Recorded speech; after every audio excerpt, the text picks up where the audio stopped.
Tired of the everyday grind?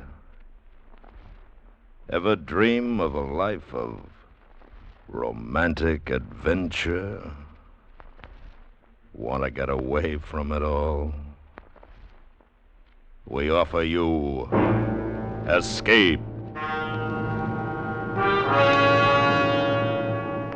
Escape, designed to free you from the four walls of today for a half hour of high adventure.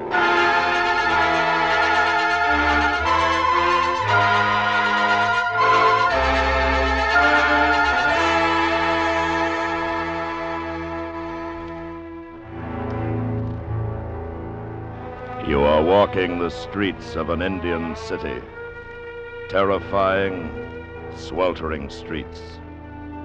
While the man you fear has already made his mark on you. A mark from which there can be no escape. So listen now as Escape brings you James Leal Henderson's frightening story, The Untouchable.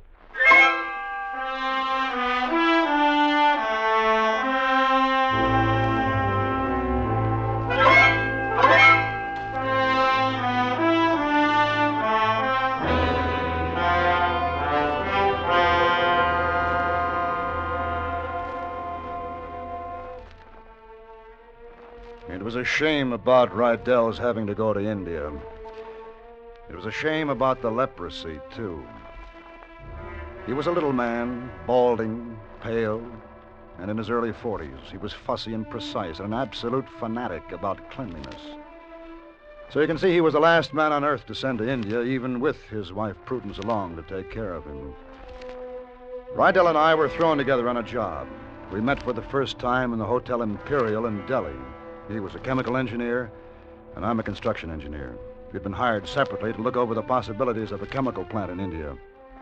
It was a job I needed badly. I bounced around the globe a lot. Asia's not too bad when you get to know it, but Rydell, well, the poor guy was in misery. He was right out of a Cleveland suburb and terrorized by a germ. We had been in New Delhi a week, and I couldn't move Henry Rydell out of the hotel, even for business. He'd walled himself off and just sat brooding about India's squalor beyond the window. I'd worked my head off for the two of us, getting things set up, and then it came time to go on tour around the country and look for a plant site. I went to his hotel room one afternoon. He was standing at the open window, looking down at the street. Hello, Fred. Back, eh? Uh-huh. I've been in 14 government offices. Count 'em, Henry, 14. But we're squared away now. Oh, boy, I'm knocked out. I'm sorry, but I just didn't feel up to going with you today. Yeah, I know. How do you feel? Take all your pills? Yes. But I'd feel a lot better if that snake charmer would stop playing that screechy pipe. It's been driving me crazy. And those cobras being so near. And believe me, Henry, those are the sickest snakes on earth. They wouldn't bite on invitation. Well, why don't you just tell him to go away? He's filthy, Fred. I wouldn't go near him. He doesn't want to dance with you. He wants money. Well, I'll get rid of him. Hey, Snake Walla. Here you are, Walla. Nice fat rupee. Now, no more music. You understand? No more. Go. Thank you, sir. Thank you. Thank you. Now we can talk, Henry. First, how about a drink? Sure, Fred. I'll have one with you. Scotch? Yeah, fine.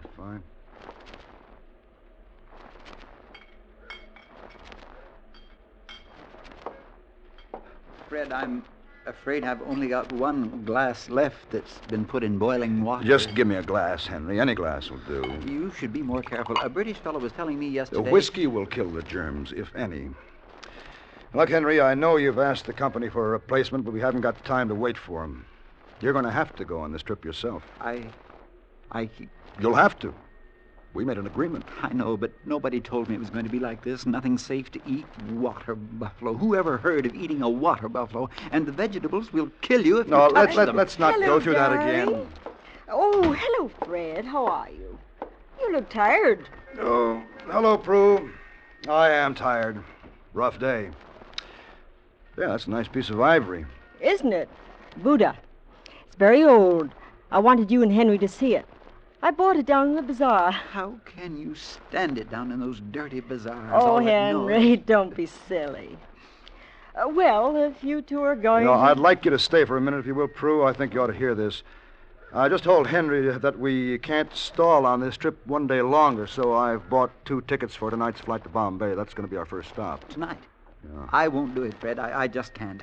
Jumping around this terrible country, you can never tell what'll happen to you. And what about Prudence? No, Fred, you've got to wait. I just don't feel well at We've got a all. job to do, Henry. Now, pull yourself together. Prue can't come. Accommodations are tight, and we'll probably have to travel around the sticks. It's fairly primitive sometimes, and it just won't work with her along. I'll take good care of you. We'll boil everything. We'll boil the whiskey if you insist. How long do you think it'll be, Fred? Oh, 3 weeks maybe, no longer. 3 weeks? Henry, it'll be all over soon, and we'll be back home. Yes, but Prudence, I just don't feel right about this. I'm afraid. You must go, Henry. Fred's depending on you. We'll be ready, Fred. I'll pack for him.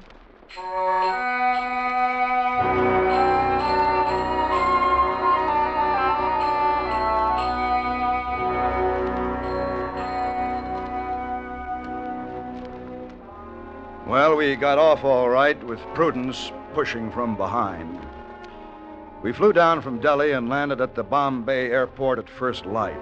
Then we climbed aboard the airline bus for the long ride through town to the Taj Mahal Hotel. Good Lord, it was hot. Vicious. The air was pure steam. You couldn't breathe.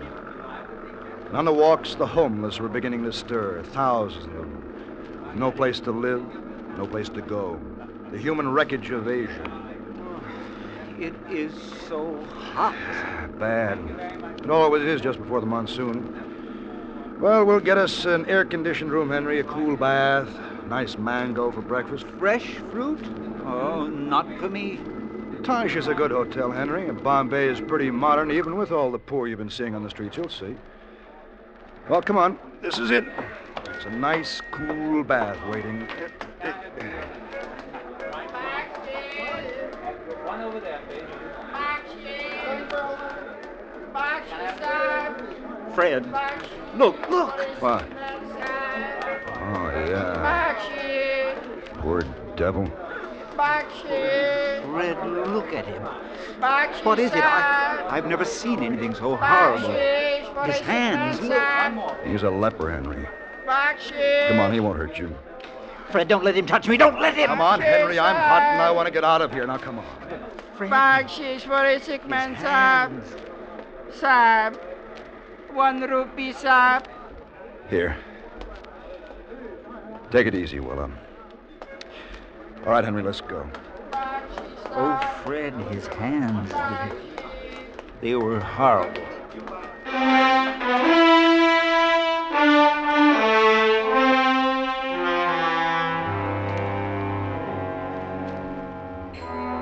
After seeing the leper, it was 3 days before I could drag Henry Rydell out of the hotel for a business meeting in town. And when I did, he clung to me like a little boy lost. But we did make some headway in our plans, and I felt more cheerful after the meeting. I talked Henry into having dinner in a Chinese restaurant a few blocks from the hotel. The place was spotless. The food was good. Henry stoked up on rice, and I almost caught him smiling once. Then afterwards, we sauntered back to the hotel through the dark, stifling night. Well, that's the first decent meal I've seen you eat in India, Henry. It was good. I'd like to eat there again tomorrow, Fred. Sure, why not? But of course, you never can tell. The bugs might be anywhere. I'll take some tablets when we get back to the room. Yeah, you do that. Now, you outwit those bugs every time, Henry. Oh, say, look. Here's a store Prudence would like, nothing but ivory. Fred, wait a moment, will you? I want to look. Sahib, Master Bakshish for a sick man. I looked Sahib. back. That same poor devil of a leper had moved out of the darkened doorway of the store and was pawing Henry. No, get away from me! Don't touch me! Sahib, Bakshish. Please, no, leave me alone! No, Bakshish, Fred, his hands, they've touched me. Here, Walla, pick him up. For heaven's sake, get away! Get away! Thank you, Master. He touched me, Fred, right on my skin. He touched me. Come out of it, Henry. Nothing's going to happen. Sir, look.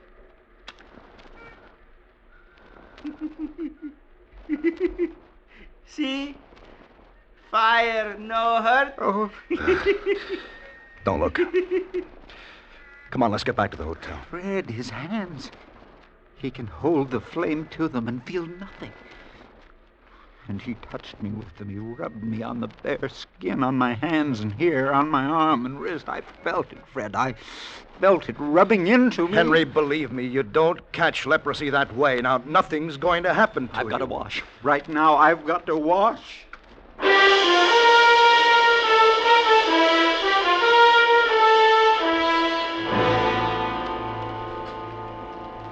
Henry washed all right, thoroughly. He washed for half an hour.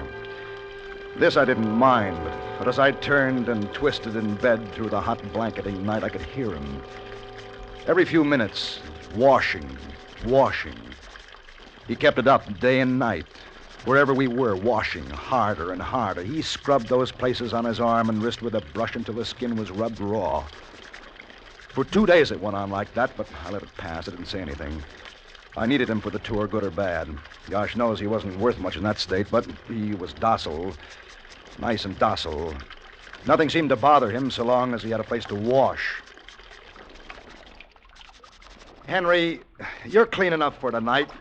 You've got to grab some sleep. If I keep at this thing, maybe I can prevent infection. If you keep at it, you'll wear your arm away. No, I figure if I just scrub down in there below the skin, I'm sure to kill it. Henry, we're pretty well finished up here in Bombay. Tomorrow I thought we'd shove off for Bangalore and look around. Sure, Fred, that's fine by me. Anything you say. A day there ought to be enough, and then Madras. The way things are shaping up, Madras may be the spot for the plant. Henry? Madras. I thought we'd stick around Madras about a week. Okay, Fred. I thought you might wire Prudence and ask her to meet us there. No. No, I don't want to do that. Not now. Why, Henry? There's no point in it. I'd rather she stayed in Delhi until this tour is finished. She's used to it there, Fred, and there's no telling what you and I will be doing. Why, Henry? I don't want Prudence to come. That's final. All right. Just forget it. But, Henry, listen to me. Please. Stop worrying about that leper touching you. Nothing's going to happen.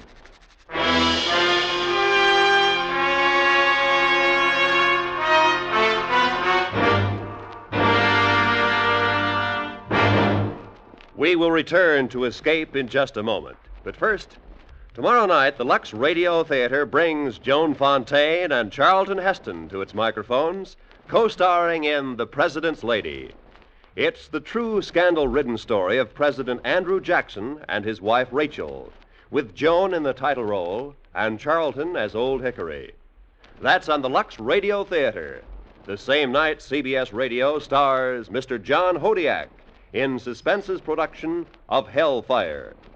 Yes, tomorrow night on most of these same CBS radio stations.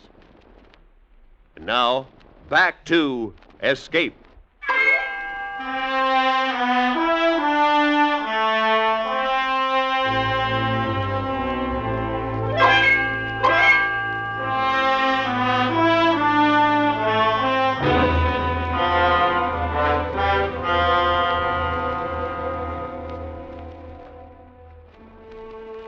Madras, South India. A warm, wet wind off the Bay of Bengal. The ceaseless rustle of the cocoa palms outside our hotel. And the inevitable snake charmer with his toneless pipe. I worked hard in Madras. Maybe too hard. I didn't see that Henry was cracking up. Badly. But don't get me wrong. He made good sense. And on the business side was perfect. When I said yes, he said yes. Anything I didn't like, Henry didn't like it either. Ideal for me. He had the big reputation from the States, which the Indian people wanted, and I ran the show. I was hoping to nail down a deal right there. A day or two more, and we'd be all set. And it had been a long time. A long, long time. But, as I said, poor old Henry. Coming apart. One afternoon, I was going over plans in our room. Yes, I understand. Then, with the plant here, we'd have to put in a railroad siding leading somewhere through just about in here. Oh. There's room for a landing strip just to... Henry, what's the matter? Nothing. What the devil are you up to? What are you doing to your arm? It's all right, Fred. Nothing. Go ahead with the plan. No, I want to see. You've been pinching yourself. Henry, for heaven's sake. I want to make sure that I can feel it when I pinch myself. Sometimes I don't, Fred. Henry, now, sit still and listen to me. And try to get this through your head. You haven't got leprosy. Oh, yes. No, Fred. there's not a chance in 1,000,000 or even 10,000,000 that you've got it. Yes, but that man... I know the leper touched you, but the disease is just not that contagious. If he rubbed you all night with his hands, you wouldn't get it, and I take my word for it. There are exceptions, Fred. Yeah, maybe, but I doubt it. And you're not one of them anyway. Now, Henry, believe me. There's not a chance in the world of your having leprosy. And if you did, you wouldn't know it for years. But I catch things easily, Fred. I always have. And when I pinch myself here on the wrist real hard, I don't Henry... feel a thing. Honestly. Up here, I can feel it on my arm, so there must be something. I'm going to get a doctor. No, Fred. No, please. He might send me to one of those awful colonies here in India. I might never get home. I'm going to get a doctor. No. Fred, please, I believe you now. I don't have it. I couldn't have it. You don't have to get a doctor. Okay, Henry. We'll let it go for now. But forget leprosy, will you? Just hang on to yourself for a few more days until we get this deal set, and then everything will be fine. Did I say everything will be fine? Just how wrong can you be? I wired Prudence in Delhi and told her to hustle down to Madras on the first available plane, and meanwhile I just played for time, but there wasn't enough of it. Then one night I woke up when I heard Henry moving about during the quiet hours of the early morning. His bed lamp was on. What is it, Henry? Henry, what's the matter? Oh, Fred. I have it. I'm diseased. I have leprosy. No. Go back to bed, Henry. Please. We'll talk about it in the morning. Everything will seem different in the daylight. It won't help to talk about it. I've got it, that's all. I'm unclean. Fred, I'm a leper. A leper. Please. Henry, try to sleep. Oh, Fred, I can prove it. Watch. See, I don't feel a thing. The flesh is dead. No, stop that. Stop it, Henry. I'm diseased. A leper. An untouchable. No, you're not. You're Henry Rydell, an American businessman from Cleveland, Ohio, with an obsession. You're all right, Henry. Here, you do it, Fred. No. Here, stick me with this. Anywhere on my lower arm. I'll show you I don't feel it. Henry, stop it. I know I'm diseased, but I won't touch you, Fred. Just stick me with the pin as deep as you want. Do it, Fred. Do it. Go on. Stick me. Stop it!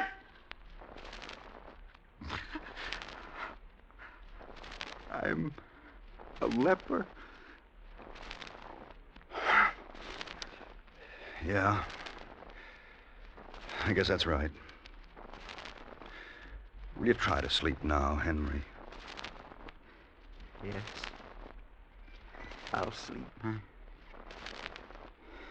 I'm tired. But, Fred, you won't tell anyone about this. I mean a doctor or anyone like that. No, of course not. It's got to be our secret, Fred. Not even Prudence can know. You see, they might try to send me to one of those colonies, and I couldn't stand it, Fred. Fred, you promise? I promise, Henry. Now go to sleep. When this deal is signed for you, I'll just disappear, Fred. I don't know where yet, but nobody will ever hear from me again.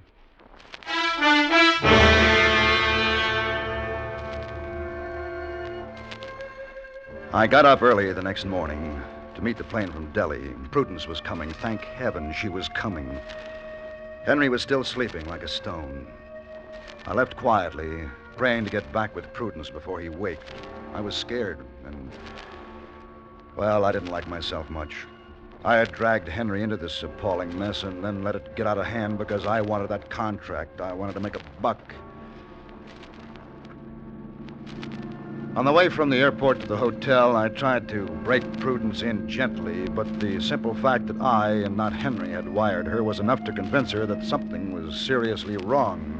Fred, please, you can stop beating about the bush. Just tell me what's wrong with Henry. Well, Prudence, he has an obsession. He thinks he has leprosy. Oh, no. He's not in his right mind, Prudence. You got to be prepared for that. But why didn't you send for me sooner, Fred? Why didn't you? Well, he didn't want me to. He doesn't want to see me. But he's needed me so much, all our lives. All I've ever done is take care of Henry. At home, I always... Prudence, now, try to understand. This isn't home. It's India. And Henry thinks he's a leper.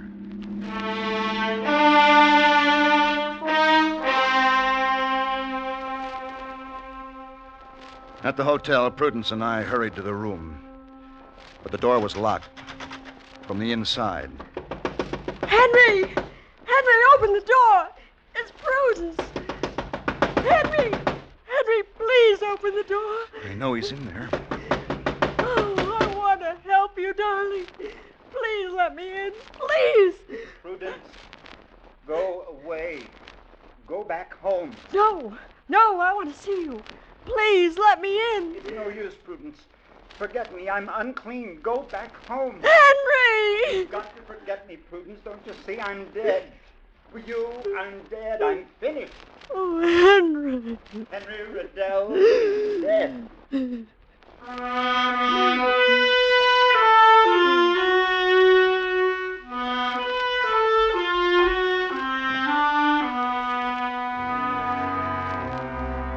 I went after a doctor then, fast. Fortunately, there was one with offices right in the hotel building. Nice-looking young fellow, an Indian, dark and slender, and he wore Indian rather than European clothing. It certainly wasn't very coherent, and a perplexed expression came into his face. But he took up his kit and came along with me. We may have to force our way in, Doctor. So? This is a very strange case, Mr. McAllister? It sure is. Well, here we are. Anything happened, Prudence? No, he won't even answer me anymore.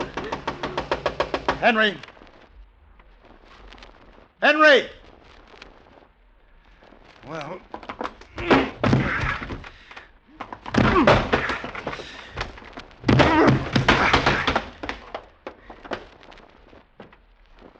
Henry! See? I don't feel the fire. Part of me has died. Who's that? Fred, who's that Indian? Mr. Rydell? No, don't you come near me, don't. You've got it too. You all have disease, leprosy, and I've got it. Get away, don't touch me, no, Fred, Prudence. Don't let him touch me, Fred.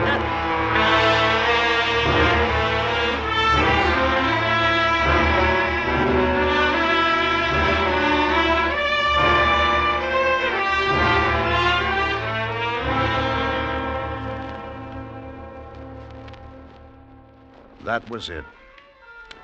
End of chapter.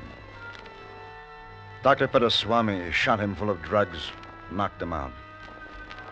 A few days later, Henry Rydell left India by plane and on a stretcher, tied down, too. But Prudence was along to take care of him. As for me, tough. I lost the contract. Deserved to, I guess. The way I treated Henry, dragging him around India in that condition. End of chapter, but not quite the end of the story. I knocked around Asia for months after that, and all the time I wondered how poor old Henry came out. But never a word. Then one day I found myself back in the States again, in Cleveland, as a matter of fact. I went out to see what had happened to him. Henry was not in a leper colony, or even an insane asylum. Henry was in front of his own house raking leaves. He looked older, but otherwise fit enough. Funny thing, though, I said hello, and he said hello, and then he said... I have to go in now. Oh, but Henry, no, wait a moment. Yes? Well, I just want to tell you that I'm glad you're well again. You don't know how glad. It's a load off my mind. Henry, you remember me, don't you? Fred McAllister. Yes? I remember you. How's Prudence? Prudence is in good health, thank you. Fine. Happy to hear it. Well, aren't you going to... Oh. What's the matter? Nothing. I'm all right. Henry had grabbed his left arm as if it had suddenly been scalded, burned. And you know what it was? An ant. A tiny ant crawling on the skin. Feeling had come back to his arm all right, with a vengeance. Well, I have to go in now. Goodbye, Fred. Bye, Henry. I'm glad to see you home again.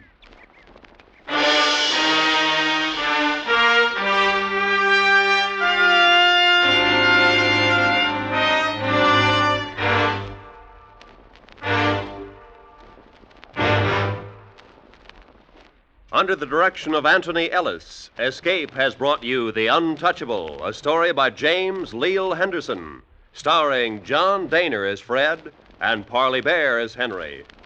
Featured in the cast were Joan Denton, Jack Crucian, and Charles Davis. The special music for Escape was composed and conducted by Leith Stevens. Next week.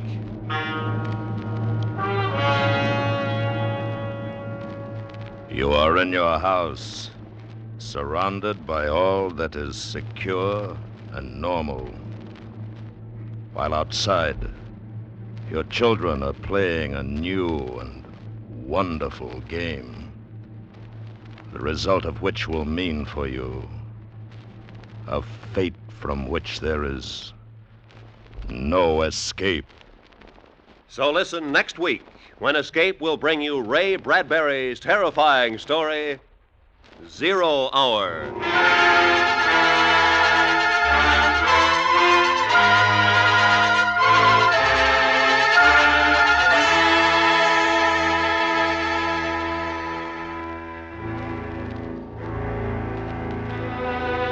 Tomorrow night, when Arthur Godfrey beckons to the new talent scouts and their discoveries, you'll meet Ed Stroll, a popular songman, Martha Flowers, who has a way with semi-classical songs, and the Fletcher Peck Trio, as unusual a novelty group as you've heard in a long, long time.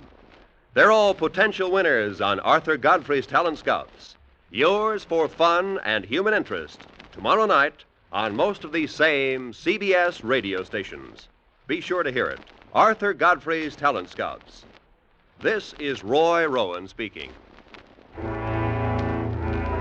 And remember, there's action as a policeman really finds it in 21st Precinct.